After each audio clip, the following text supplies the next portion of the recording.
All right, Shalom, Shalom. Kol Haloyim Yahweh Ba'ashem Yahushai Ba'ashem Rachakudash. And Shanya Kubad, Gadwala Requab, the Quanyam Nawa, Washalayakim Nawa. And that's the belongers to our apostles and elders of Great Millstone. Shalom, Wabarakim, Labakonyam, Shalayasharala.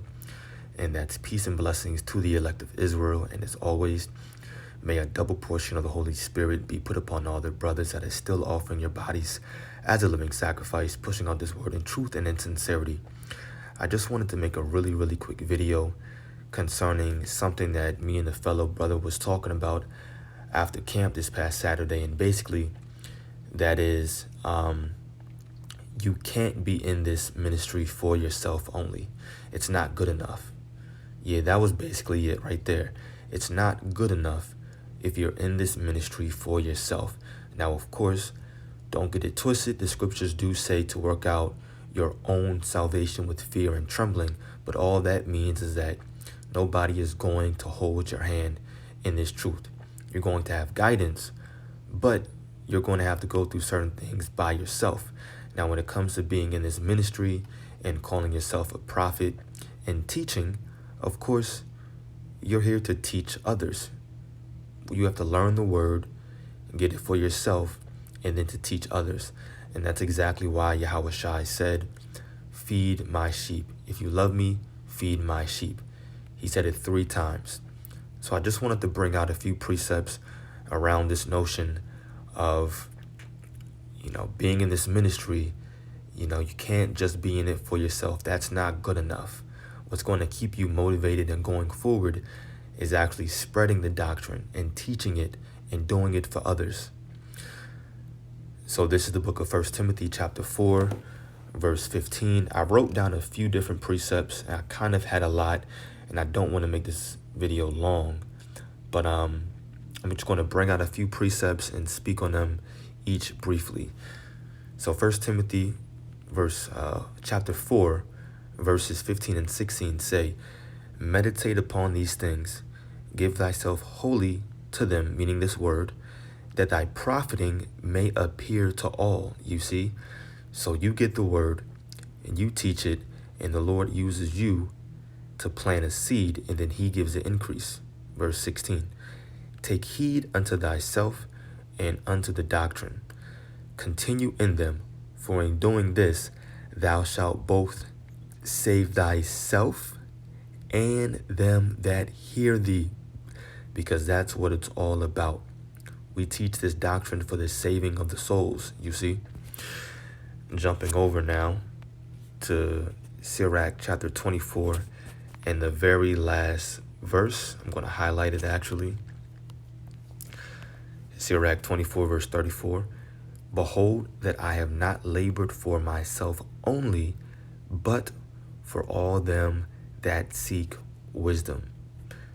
And that's what it's all about. We're laboring and teaching this doctrine for those that seek wisdom.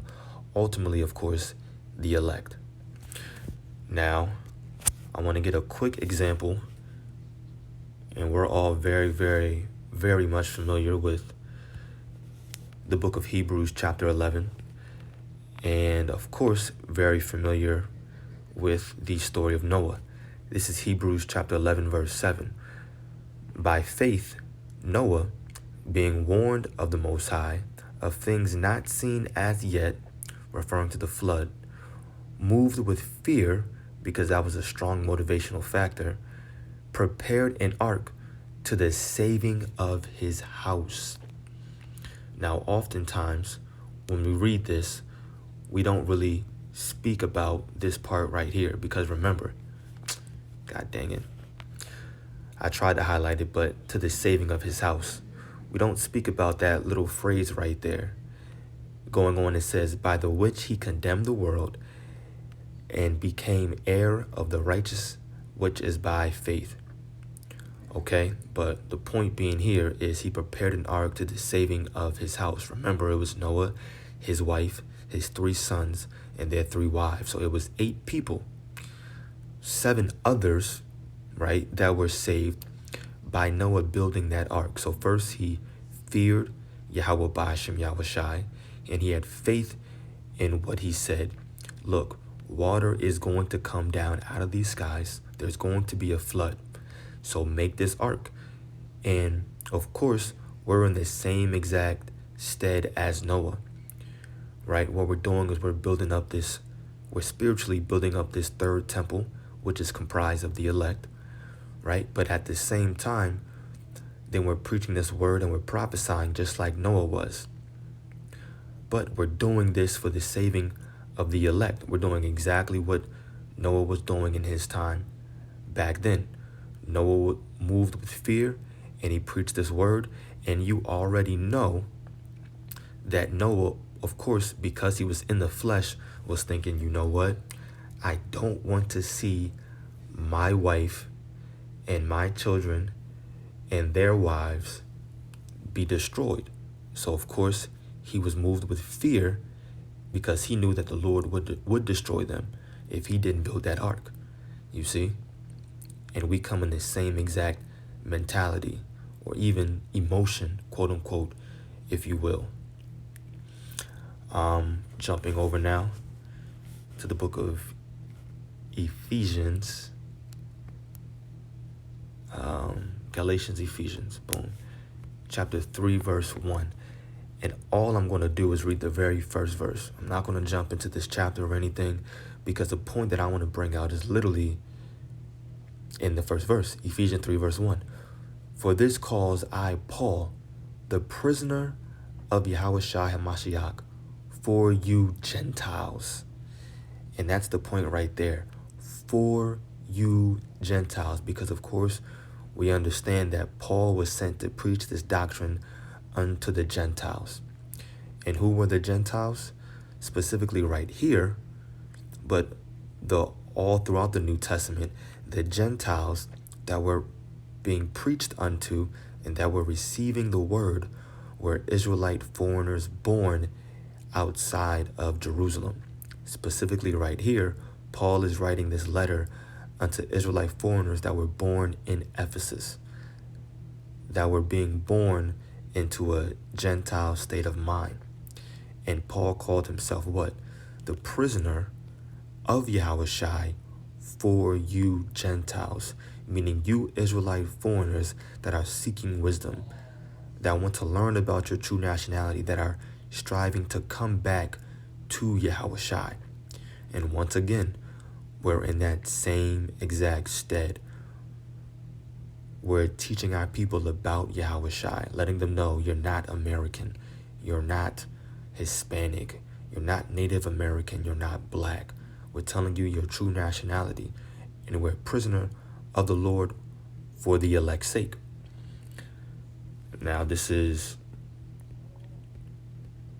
jumping over Philippians chapter 1 and verses 24 and 25.